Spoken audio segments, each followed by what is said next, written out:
Yoko Ono received official songwriting credit for John Lennon's song Imagine in 2017, decades after John Lennon's death. The decision was made by the National Music Publishers Association during a ceremony in New York City where the song was honored with a Centennial Song Award. For those who don't know, the Centennial Song Award is an accolade presented by the Songwriters Hall of Fame. This award honors a song that has significantly influenced culture, society, and the art of songwriting over the past century. The chosen song exemplifies the highest standards of musical composition and lyrical craftsmanship, and it has left an indelible mark on popular music. This recognition celebrates both the song's enduring popularity and its impact on generations of listeners. The NMPAs Decision, they say, was based on John Lennon's off-the-cuff statements, usually during his anti-Beatles tirades, saying that Yoko Ono made contributions to that song. Specifically, in a 1980 interview, John said that Yoko deserved credit for Imagine because he said his song was inspired by her book, Grapefruit. Lennon said, quote, "Actually, that should be credited as a Lennon-Ono song because a lot of it, the lyric and the concept, came from Yoko. But those days I was a bit more selfish, a bit more macho, and I sort of omitted to mention her contribution." End quote. What do you think, Beatle fans? Is that what happened? Did John Lennon not give Yoko Ono co-writing credit because he was too macho to do so? You think that's right? How many men listened to that comment by John Lennon, either in the past or just now, and thought, he said that to maintain a peaceful and positive home environment? I know women don't want to hear this, but a lot of men are thinking that. After all, don't you think he probably said that as a way to avoid potential arguments or disagreements? Or that maybe he praised her, as he often did, to provide emotional support and boost her self-esteem? You know, I used to be very friendly with talk show host Joe Franklin, and he told me that John said to him that he would agree to an interview as long as Joe would interview Yoko also, but he can never tell Yoko Ono that deal. And Joe never did, but Joe told me. So how many people think that John Lennon was serious when he said that Yoko Ono should get co-writing credit? Or do you think he said that just to kind of keep the peace at home? Probably a lot. So once again, during his lifetime, John Lennon never made the decision to grant Yoko Ono co-writing credit. And he easily could have if he wanted to, but he never did. Even after they had a child together, and after he's hanging out at home and making bread and all the other stuff. Wouldn't that have been a perfect time to do that? But yet he never did. Instead, the formal decision to grant Yoko Ono co-writing credit to one of John Lennon's songs was made by the NMPA, led by its CEO, David Israelite. During the announcement, Israelite cited John Lennon's interview from 1980 as the basis for recognizing Yoko Ono's role in the creation of Imagine. This official recognition was meant to acknowledge Yoko Ono's influence and inspiration on one of John Lennon's most iconic songs. But check this out. By doing so, it extended the copyright duration of the song, which benefited Yoko Ono and her estate. So let's just be clear about this. Yoko Ono's contribution to John Lennon's song Imagine stems from the fact that he read her book Grapefruit, which contains the word imagine. So what do you think? Does that equate to a co-writing of the song? If you think that, please let me know in the comments below. Do you think that merely inspiring a lyric through the presence of a single word or concept in a book is sufficient to warrant songwriting credit? Interestingly, when asked about the song's meaning during that December 1980 interview with David Sheff for Playboy magazine, Lennon told him that Dick Gregory had given Ono and him a Christian prayer book, which inspired the concept behind Imagine. John said the concept of positive prayer, if you can imagine a world at peace with no denominations of religion, not without religion, but without this, my God is bigger than your God thing, then it can be true. The World Church called me once and asked, can we use the lyrics to Imagine and just change it to Imagine One Religion? That showed me they did not understand it at all. It would defeat the whole purpose of the song, the whole idea. So that was the end of John Lennon's quote. Yoko Ono didn't chime in at all about how she came up with lyrics or the melody or the idea or anything like that. So, given that, how come the authors of the Christian prayers in that book didn't get co-writing credit too? Why not give Jesus and Matthew and Luke co-writing credit? Or maybe Dick Gregory could have had a claim that he could file for helping to inspire the song by giving John the book. You see how crazy this all is? Lennon once said, quote, "Imagine that there was no more religion, no more country, no more politics is virtually the Communist Manifesto, even though I'm not particularly a communist and I do not belong to any movement." So that's what John Lennon had to say. And so John Lennon admitted that the concept of the song also came from the Communist Manifesto. As you know, the Communist Manifesto was written by Karl Marx and Friedrich Engels. It was first published in 1848. But shouldn't Marx and Engels also get co-writing credit? By the way, an original piano musical motif, later called John's Piano Piece, was created by John Lennon in January of 1969 during the Let It Be sessions. Now I know Yoko Ono was there during the Let It Be sessions, we all know, but there are no accounts of her at a piano playing any part of Imagine. By John and Yoko's accounts, Lennon finished composing Imagine one morning in early 1971. Ono watched as John Lennon composed the melody, chord structure, and nearly all the lyrics, nearly completing the song in one brief writing session. So, was being in the same room with John Lennon when he wrote a song also a contributing factor to Yoko Ono getting co-writing credit? None of this makes any sense. Everyone knows that John Lennon himself crafted the lyrics, the melody, and overall structure of the song, which are the fundamental elements of songwriting. Think about this. Historically, many of John Lennon's friends, including Peter Shotton and Terry Doran and Mal Evans, and family members and his fellow bandmates, contributed ideas and lyrics to his songs without receiving credit. George Harrison and Ringo Starr, for instance, often provided input and ideas to Beatles songs without co-writing recognition. If Yoko Ono is to receive co-writing credit for an indirect inspiration, it raises the question of why these direct contributions from other collaborators were not similarly acknowledged. Imagine if any and every person who ever inspired a song or a lyric got songwriting credit.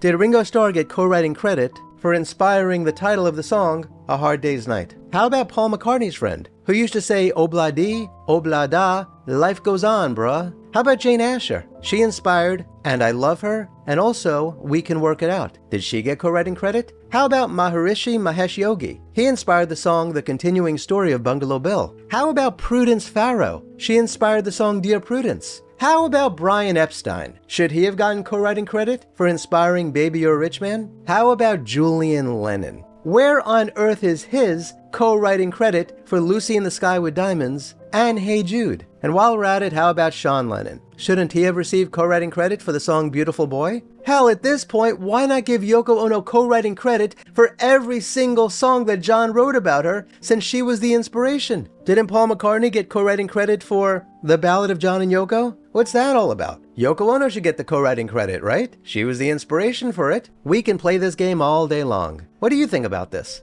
In the comments below, let me know some other lyrics and songs that inspired songwriters. So, since this idea is so utterly ridiculous, let's consider the motives behind this and why Yoko Ono would even agree to it. One plausible reason, which I've alluded to already, for Yoko Ono receiving co-writing credit could be related to copyright law and financial interests. You see, assigning her co-writing credit extends the copyright duration of Imagine to her lifetime plus 70 years, rather than 70 years after John Lennon's death in 1980. This extension was likely a strategic move to maintain control over the song's rights and royalties for a more extended period, benefiting Yoko Ono and her estate financially. So let me ask you, does doing what they did cause a dilution of songwriting integrity? Think about it this way. Awarding songwriting credit based on indirect inspiration undermines the integrity of what it means to be a songwriter. Songwriting credit should reflect substantial, direct contributions to the creation of the song's lyrics, melody, and structure. By lowering the bar for what constitutes deserving credit, it could set a precedent that diminishes the value and recognition of true songwriting efforts. What other reasons would there be for Yoko to have agreed to this? She had to know how much this was going to piss off Beatles and John Lennon fans.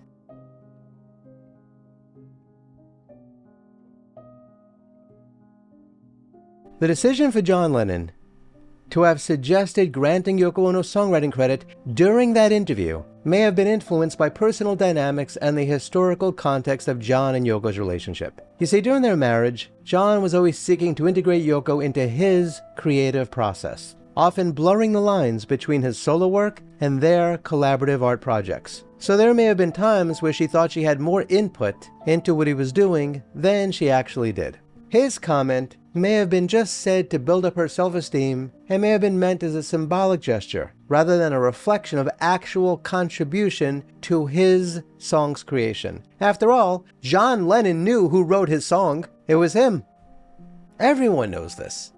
So the whole situation is kind of a mind scramble. And one could only wonder what John Lennon would have thought had he known something like this would happen decades after his death.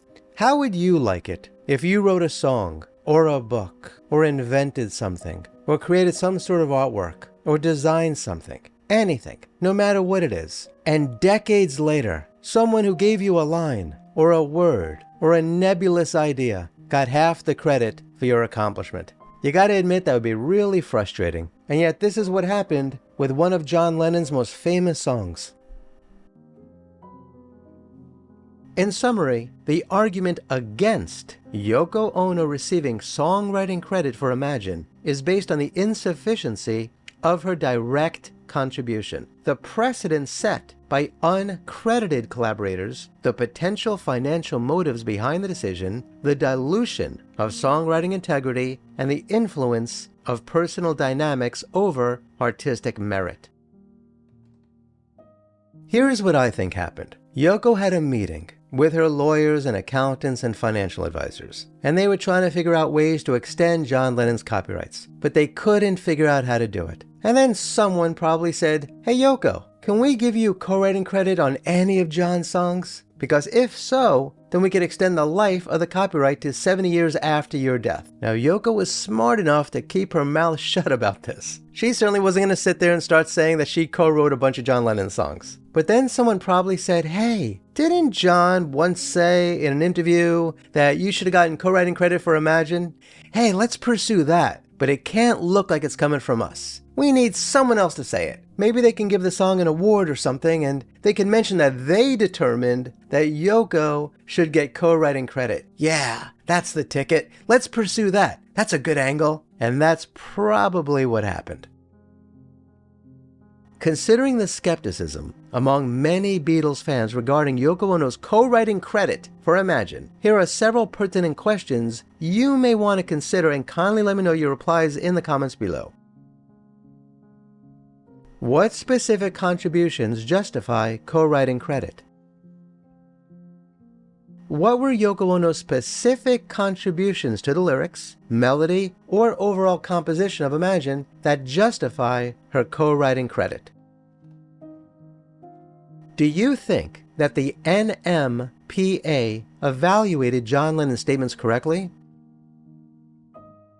How did the National Music Publishers Association assess the validity and context of John Lennon's 1980 statement about Yoko deserving credit?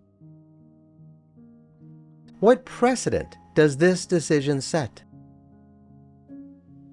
Does granting co-writing credit to Yoko Ono based on inspirational influence set a new standard for how songwriting credits should be assigned in the music industry? Why were similar credits not given to other key influences on Beatles songs, such as Pattie Boyd, who inspired the song Something? Should individuals who provide significant emotional or thematic inspiration to songs receive acknowledgement or credit? And if so, how should this be standardized to ensure fairness?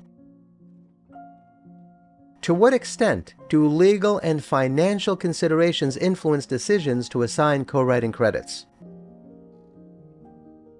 Pattie Boyd inspired some of the most famous songs of the 1960s and 1970s, including George Harrison's Something and Eric Clapton's Layla. Despite her profound impact, she received no songwriting credit. What are the implications of recognizing or not recognizing such inspirational influences? Peggy Sue Gerron, the muse for Buddy Holly's song Peggy Sue and Peggy Sue Got Married, played a crucial role in the song's creation through her relationship with Buddy Holly's drummer and friendship with Buddy Holly. How should such personal connections be factored into songwriting credits? How should their contributions be acknowledged, especially when they provide critical inspiration but do not directly write lyrics or music? By exploring these questions, Beatles fans can engage in a deeper discussion about the fairness and consistency of assigning songwriting credits. Now, I know a big argument that a lot of people are going to make will be that John gave Paul credit and Paul gave John credit for songs that they had almost nothing to do with. But that was a deal that those two guys made early on in their life and maintained over the course of John Lennon's life. John Lennon consistently gave Paul McCartney co-writing credit for many songs that John Lennon wrote. But yet he never gave credit to Yoko Ono for Imagine. In fact, he even gave Paul McCartney co-writing credit on the song Give Peace a Chance. Now, he did share co-writing credit on Happy Christmas, War is Over, and I think he gave her credit on Woman is the N, I'm not going to say the rest, of the world, because she said what would end up becoming the title of that song in an interview once. But that wasn't even her original idea. John Lennon himself said that Irish revolutionary James Connolly was the inspiration for that song. John cited Connolly's statement that, quote, "the female worker is the slave of the slave," end quote. And following that, John Lennon started writing the song, and he asked Yoko to be there and help him out with it, in his desperate desire to find a co-collaborator for songwriting like he used to have with Paul McCartney. And so if he was willing to give Yoko co-writing credit on that song, and on Happy Christmas, War is Over, and maybe one or two others, why in the world didn't he ever give her credit on Imagine? You know the answer to that, don't you? Because she had absolutely nothing to do with the creation of that song. That's why. By the way, remember when John Lennon said that the reason he didn't give Yoko Ono credit is because he was too macho back then? Well, how come he wasn't too macho at the same exact time when he gave her songwriting credit for Happy Christmas, War is Over? That simply just doesn't make any sense at all. Sometimes John Lennon just said stuff without having any idea what in the world he was talking about.